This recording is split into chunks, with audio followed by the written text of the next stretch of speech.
All right, there's a lot of emotion going around right now, and I'm feeling it. And I'm honestly grateful that I've had to take this time to think and reflect, maybe come to some conclusions that other people will find a little hope or benefit from. I don't know. I'm just keeping it real. I'm here.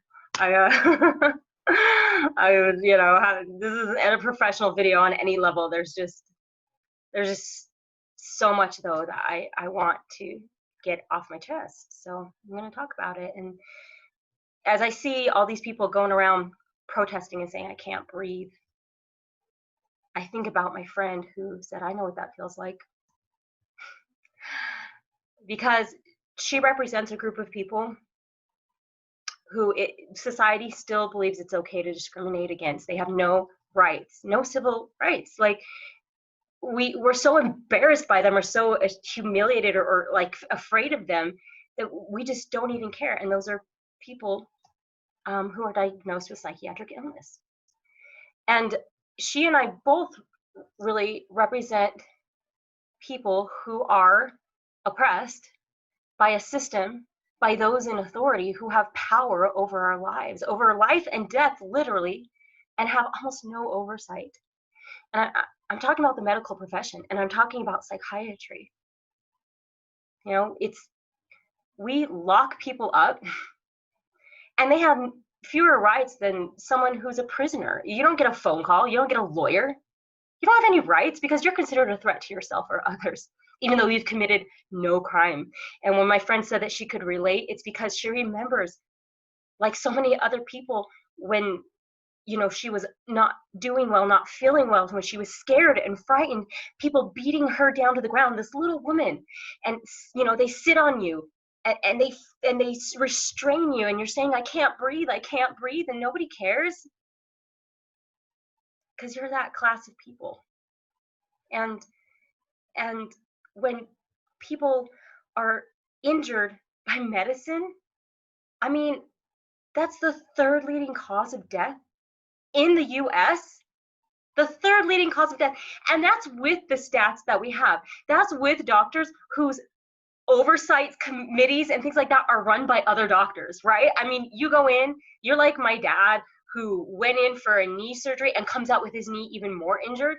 And who does he go to get that looked at, to get someone to sign off and say, yeah, this happened during surgery? Another doctor living in the same area who has a vested interest in not getting other doctors into trouble. And if somebody, if heaven forbid, is killed by a medical professional, who does the autopsy? Who does the report on that? Other doctors. I mean, it's insane, right? And look, I'm not saying all doctors are bad. Obviously, most doctors are good people.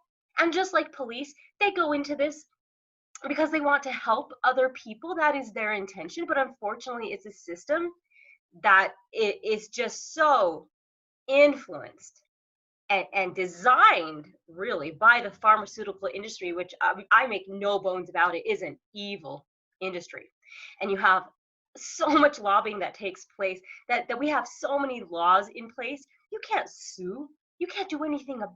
I mean, they are heavily protected. Believe me, I know. I mean, we looked into a class action lawsuit, me and what, 1,000 other people. No lawyer wanted to take that on because they are so powerful. Think about that.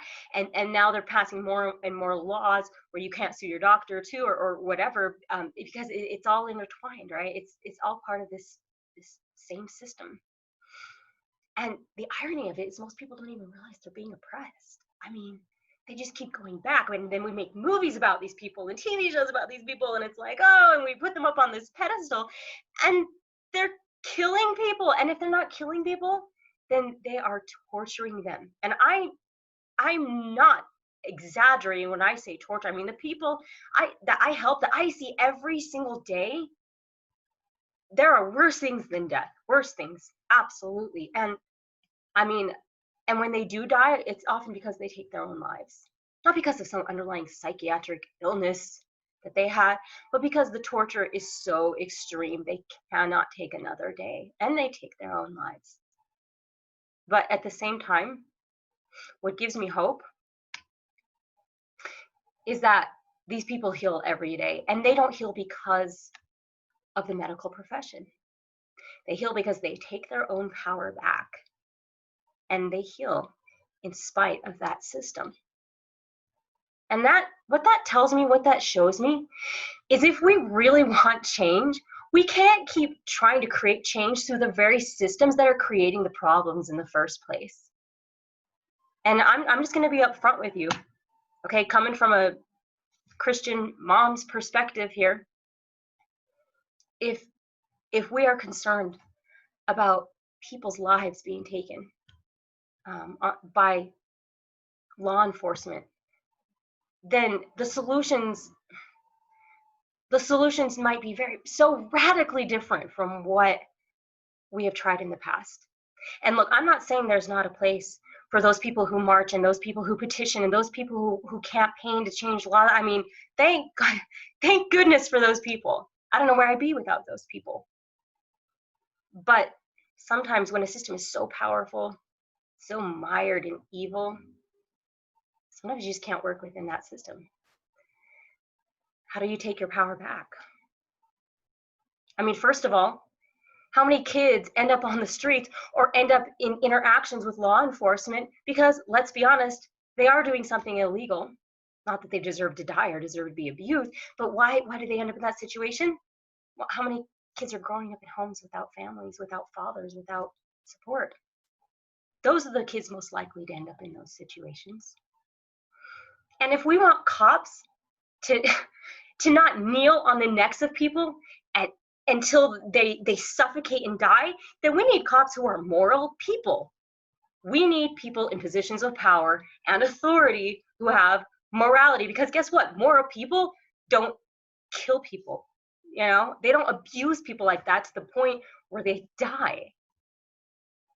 And if we want to ever get away from this system that is the third leading cause of death in the United States, then we have to find another way. And what do we need? Specifically with psychiatry, I can tell you what I believe, and that is that we need families. You know, when you have all these people going into the doctor, and I mean so many people, okay? I'm over 40 years old, I'm 42, and women my age, 1 in 4 of us is on a psychiatric drug.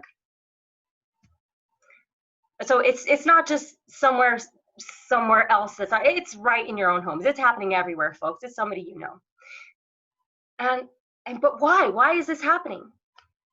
Because I mean, why are so many women who are having babies dealing with postpartum depression? And yeah, I get there's hormones and there's all these things involved, but you know why?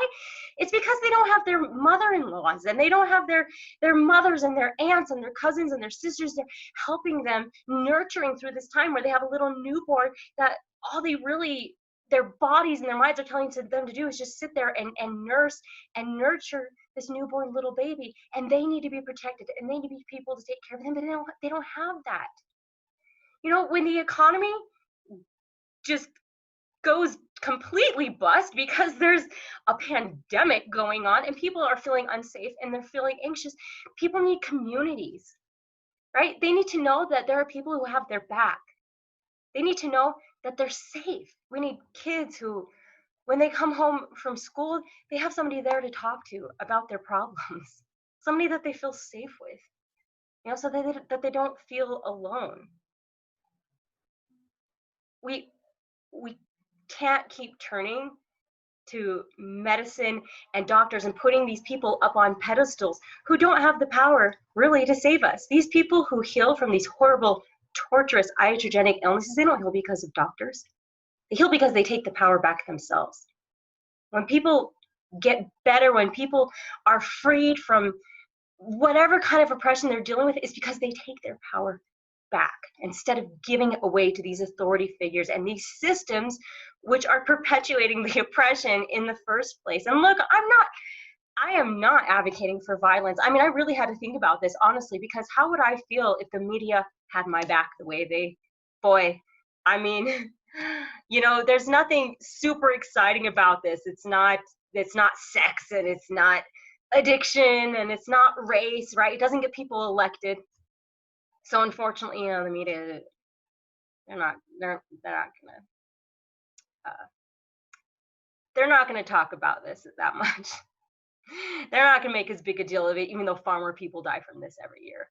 I'm not discounting the lives that are ended by cops, by no means, but far more people are injured and lives are upended by this system. And you know, would I want, if the media had my back, would I want this? Would people, if people were out in the streets protesting, would they be justified in rioting? Yeah, I don't know. I don't condone violence because, quite frankly, I'm so concerned for the welfare of the people and the precarious position that they are in anyway, right? Because here are the patients who have been injured, and here are the doctors and the medical professionals.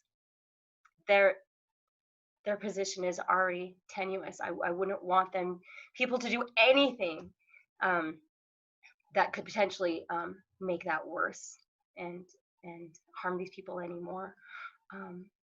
And plus, like I said, I know that most doctors are good people. It's just this horrible system that's in place and a lack of morality. So, when I really think about it, no, I don't condone that violence. And would I love to have the media to have my back and have some change? Yeah.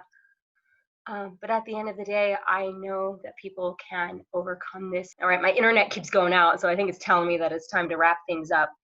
But I just want you guys to know that, that kind of that old saying, be the change that you want to see in the world. That is true.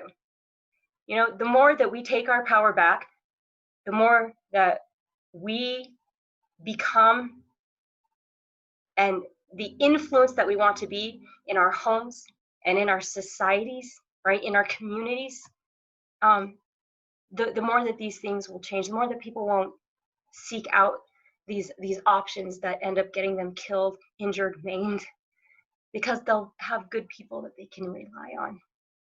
So yeah, that's just my message for today. Be that good person, be the change. Take your power back, stop giving it away to these authority figures. It's inside of you. You have the power to change, you have the power to heal your bodies, to heal your lives, to heal your families and your communities.